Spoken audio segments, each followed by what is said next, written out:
Assalomu alaykum aziz muxlislar, kanalimizga xush kelibsiz. Bugun dasturimizda internetda Andijon viloyati hokimi Shuhrat Abdurahmonov unga sassiq gapirgan marhamatlik 3 ayolni 15 sutkaga qamatgani haqida gapirgan audio tarqaldi. Deputat Rasul Kusherbayev hokimning audiodagi gaplariga munosabat bildirdi. Ro'ziyev sharmanda qilgan ekan, endi bilinayapti. Shavkat Mirziyoyev Qashqadaryoning sobiq hokimi haqida gapirdi. Tanzila Norboyeva bolalar bog'chasidan tortib to oliy ta'limgacha jinsiy tarbiyadan ta'lim berilishi zarurligi haqida gapirdi va kunning boshqa muhim xabarlari. Internetda Andijon viloyati hokimi Shuhrat Abdurahmonov unga sassiq gapirgan marhamatlik 3 ayolni 15 sutkaga qamatgani haqida gapirgan audio tarqaldi. Audioda hokim jurnalistlar haqidagi fikrlarni ham bildirgan. Ushbu audio qachon va qayerda yozib olingani ma'lum emas. O'tgan kuni jurnalistlar bilan anav qildim. Press konferensiya qildimda, birlikda tashkilot chaqirishyapti, mashlarman, savol javob qilamiz. Hammasini aytib yubordim. Mendan savol javob qilishyapti. Men javob beraman qilyapti. Bular hammasi men topshirig'im bajargan. Nima savoling bo'lsa ber. 2,5 soat gapirdim, savol berisha olmadi bittasi ham. Endi dedim, qizil chiqmay qoladi dedim, endi bir ikkita savol berib qo'yar edim misol. Dedim, mana kichik savol berish kerakdi. So'zimni boshida aytib qo'ydim, kim turib bular. Men eshitib oldim, Toshkentdan kelganmiz, qatdan kelgan bo'lsa. Men ishlaydigan hokimman dedim. Hamma yo'g'imni sog'lig'imni hamma yo'g'imni tikib qo'yibman dedim.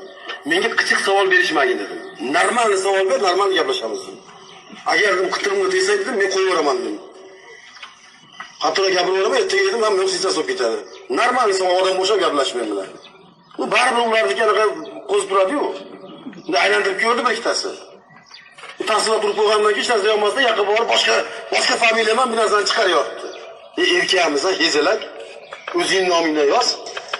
Menga Hasanboy kelib qatnashyapti bu nomda. U yoqqa borib Hasanboy nomidan chiqarishyapti. Charchab tursam 5-6 odam qabulga turgan ekan. Qabul qilmadim. Men endi ular shallaqlik qildashibdi. Mana hozir shundaqa meyling kiyib o'tirishibdi, 15 ga qamatib qo'ygan. Hangilda o'tiribdi. Kechagina marhamat yig'ilish qilib chiqsam, tashqarida bittasi baqiryapti, yig'ilish qilyapman. Chiqsam 3 ta shallaq, 5 ta, 2 tasi nogiron, 3 tasi unaqa. Nogironga tegmadi uchun unaqa tiqib qo'ydim 15 ga. Mana marhamatlar bo'lsa-siz shundaqa jimjirib qoldi marhamatlar. Marhamatga kelgan yuragim bezillardi. 5-6 xotin dastidan. Tiqib qo'ydim olib. O'ziga aralasan gapirdim, o'ziga zeb berdik. Shart hujjat qildim, olib ketib qo'ydim. Viloyat hokimiga, prezident vakiliga ular sassiq gapirganligi uchun. Davlat bor, xudoga shukr. Oliy Majlis Qonunchilik palatasi deputati Rasul Kusherbayev muhokamalarga sabab bo'layotgan mazkur audio yozuvga o'z munosabatini bildirdi. Bir shaxsda vakolatlarning haddan ortiq ko'p bo'lishi atrofdagilarga qimmatga tushadigan holatlarga sabab bo'ladi. Ustiga ustak, agar bunday vakolat egasi tarbiyadan yiroq, muomala madaniyati yo'q, bilimi past, ikkiyuzlamachi bo'lsa, bu chinakam fojia. Ko'plab amaldorlarning qo'pol muomalasi va qonunlarga tupurib qo'yib, feodal zamon kabi kimni istasa, o'shani 15 sutkaga qamatib yuborish prinsipi yaqin tarixda paydo bo'lib qolgan boshqaruv uslubi emas. Men buni Lenin inqilobidagi hokimiyat, boshqaruvni dehqon va yupunlarga ber degan siyosatning oqibati deb bilaman. O'z davrida bilim, odamlar bilan ishlash ko'nikmasiga ega bo'lmagan bir guruh zaif odamlarning boshqaruviga kelishi tabiiy ravishda ular tomonidan qo'rqitish, so'kish, do'q-po'pisa qilish orqali boshqarish institutiga asos solinishiga sabab bo'lgan. Va bu institutining usullari bizda hali ham meva berishda davom etyapti. Andijon hokimi masalasida esa hokim buni qachon aytgani muhim emas. Muhimi, u Lenin sabab boshlangan boshqaruv maktabining sodiq vorisi bo'lib, vakillik, sud organlari ustidan amalda mutlaq hokimiyat o'rnatib olgan feodal zamoniga mos insonligi. O'zbekiston inson huquqlarini himoya qilish, majburiy mehnat va boshqalarga qarshi kurashib dunyoga yuz tutib borayotgan bir vaqtda qanchalar xunuk va sharmandali holat. Hech bo'lmasa demokratiya hurmati uchun ham hokim janoblari Andijonning hokimi mutlaq ekanligini bildirib maqtanmasa bo'lardi-ku. Biz shundoq ham bilamiz, sizlar zo'rsizlar degan Oliy Majlis Qonunchilik palatasi deputati Rasul Kusherbayev. Oliy Majlis Senati va gender tengligi masalalari bo'yicha komissiya raisi Tanzila Norboyeva 12 noyabr kuni bo'lib o'tgan matbuot anjumanida bolalar bog'chasidan tortib to oliy ta'limgacha jinsiy tarbiyadan ta'lim berilishi zarurligi haqida gapirdi. Ginekolog masalasida qizlar ko'rinmasligi kerak degan stereotiplar bor. Jinsiy tarbiya masalasi biz uchun yopiq mavzu hisoblanadi.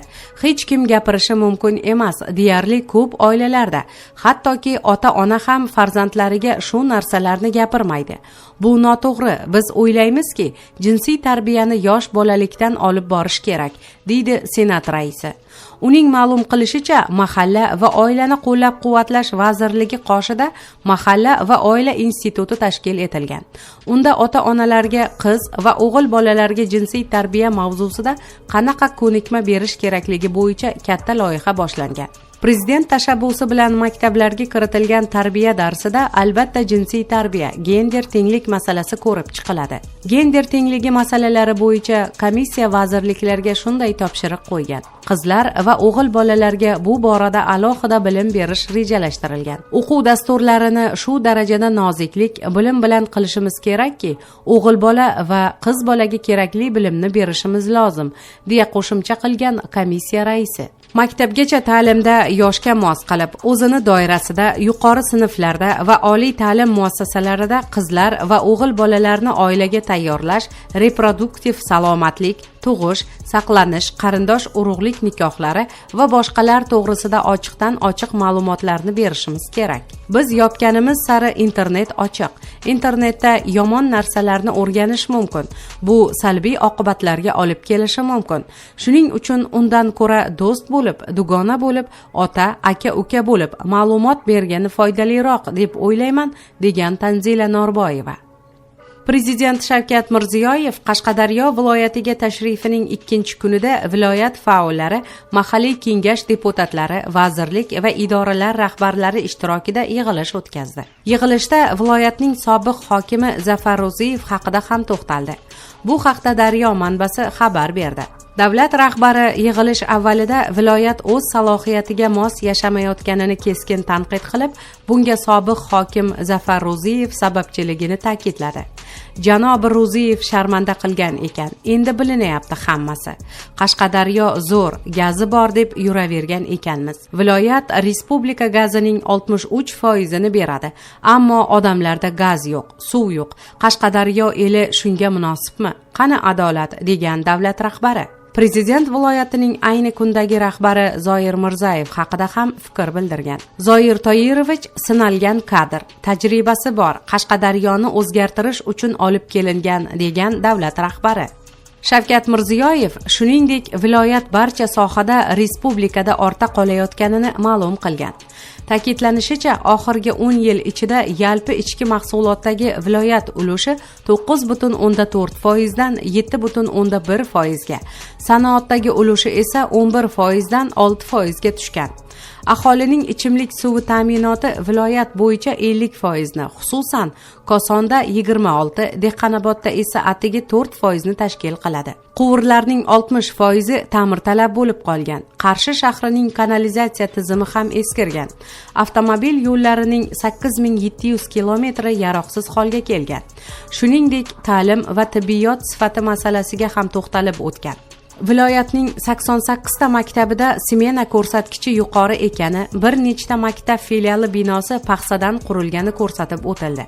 Qashqadaryo yoshlari oliy ta'limga kirish ko'rsatkichi bo'yicha mamlakatda 13-o'rinda. Bu yil 191 ta maktabning birorta ham bitiruvchisi oliy o'quv yurtlariga kira olmagan. Tor sohalar bo'yicha 257 ta, birlamchi bo'g'inda 855 ta shifokor yetishmaydi. Hududda qo'shimcha 18 ta oilaviy poliklinika va 30 ta oilaviy shifokorlar punktlariga talab mavjud. Har bir oilaviy poliklinikaga o'rtacha 25-30 ming nafardan fuqaro to'g'ri kelishi lozim bo'lsa-da, viloyatda bu ko'rsatkich 90 mingtani tashkil etadi.